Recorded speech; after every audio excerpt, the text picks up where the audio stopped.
Well, let's speak to someone who is an MP, Roshanara Ali, a woman, of course, and an ethnic minority. So, I guess very much a minority in Parliament. Roshanara, as always, good to speak to you. Good afternoon. Good to speak to you, Nihal. Why did you want to do it? Well, I grew up in my constituency, and when the opportunity to fight the campaign to win the seat back from George Galloway's Respect Party came up, I entered into the race with some trepidation, but I felt a very strong sense of commitment and duty to the area I grew up in, and I felt that it was important for people of my background and women to take part and get involved and make a difference to their constituency, but all to their communities, but also more widely to the country. So it was a motivation that came both from my own experience of growing up in the area I represent now, but also a sense that if you're not there, taking the decisions, making the case and making the argument for other women and people from different backgrounds, including minority backgrounds, and parts of the country that have historically been cut out of power, then actually it would be worse. So that was my rationale for getting involved and deciding ultimately to stand for Parliament. And that's entirely laudable and indeed logical. But then, of course, you get into the bubble, as people call it. And what did you discover that you could never have discovered by being on the outside? And what shocked you about becoming an MP? Well, I represent a very diverse part of London, in the East End of London, and Parliament is still nothing like the rest of the country. So however much you watch it on telly, when you arrive in the House of Commons for the first time as a Member of Parliament, it is pretty shocking, the fact that, over 70% of the parliamentarians are male and mainly white. So that is quite a contrast to what the rest of society looks like, and certainly what my part of London looks like, and actually all of London looks like is much more diverse.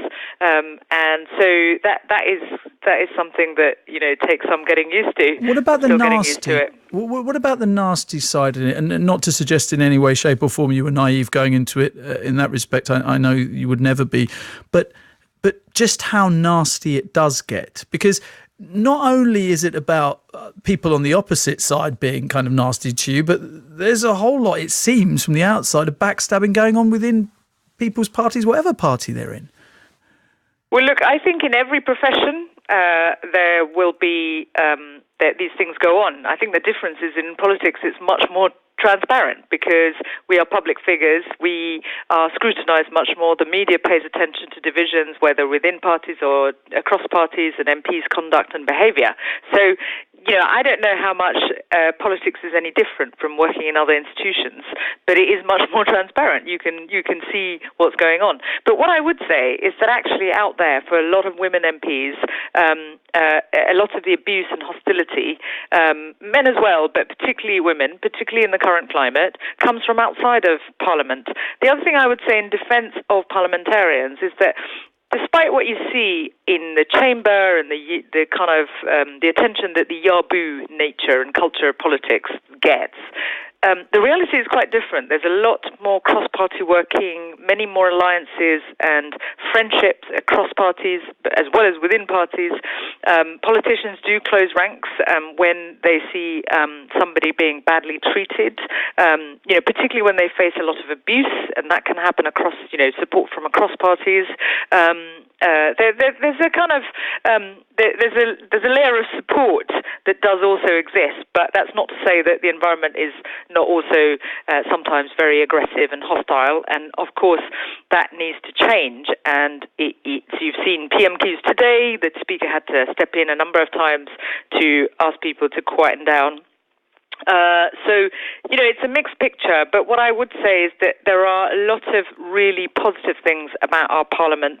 The ability to make change happen, the ability to use your voice to campaign, mobilise members of parliament on important causes. For instance, one of the things I've been doing is campaigning on refugee protection and the situation in Myanmar,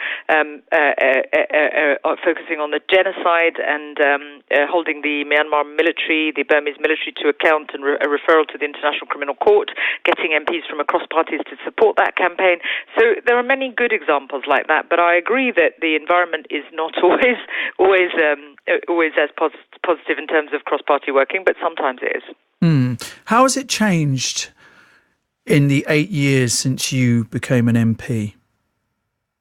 I think the external environment has become much more polarised, not least because of the Brexit vote and all that has come subsequently, and the political environment, wider political environment. You could say it's contributed by politicians acting in the way that they have in those debates and in the run-up to the Brexit debate. But there is definitely a level of intolerance in wider society fueled by social media and some politicians, I'm not saying everybody, some politicians are pandering to that, and that is dangerous and divisive, and therefore the climate in which people participate, and women parliamentarians in particular have to operate, but others as well who've been the subject of abuse and hostility, is getting worse.